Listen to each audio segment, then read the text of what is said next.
99% মানুষ ধরতেই পারবে না এগুলো আলু দিয়ে তৈরি। চলুন আজকে আমরা শিখে নেই আলু দিয়ে দুটি ইউনিক রেসিপি।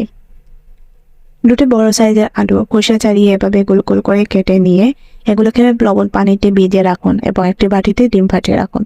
কিছুক্ষণ পর আলুর পিসগুলো পানি থেকে তুলে এভাবে একটির সাথে আরেকটি পেঁচিয়ে ফুলের মতো করে টুথপিক দিয়ে ভালো করে আটকে নিন। এরপর এগুলোকে ডিম ও কর্নফ্লাওয়ারে ডিপ করে গরম তেলে ভালো করে ভেজে উপরে সস সাদা তেল দিয়ে পরিবেশন করুন। বেশ, তৈরি হয়ে গেল ইউনিক রেসিপি পটেটো ফ্লাওয়ার। দ্বিতীয় রেসিপিতে যাওয়ার আগে এই পেজে নতুন হলে ফলো দিয়ে পাশে থাকুন। প্রথমে দুটি আলুকে এভাবে কেটে লবণ পানিতে বেশ কিছুক্ষণ ভিজিয়ে রাখুন। এরপর এগুলো নরম হয়ে এলে কর্নফ্লাওয়ারে মাখিয়ে মাঝখানে এক টুকরো সসেস দিয়ে টুথপিকের সাহায্যে আটকিয়ে ডুবো তেলে ফ্রাই করে নিয়ে উপরে সস সাদা তিল ও চেরি টমেটো দিয়ে সাজিয়ে পরিবেশন করুন। ভিডিওটি ভালো লাগলে লাইক কমেন্ট শেয়ার করতে ভুলবেন না। এমন কুইক ও মজাদার রেসিপি পেতে আমাদের পেজটি ফলো দিয়ে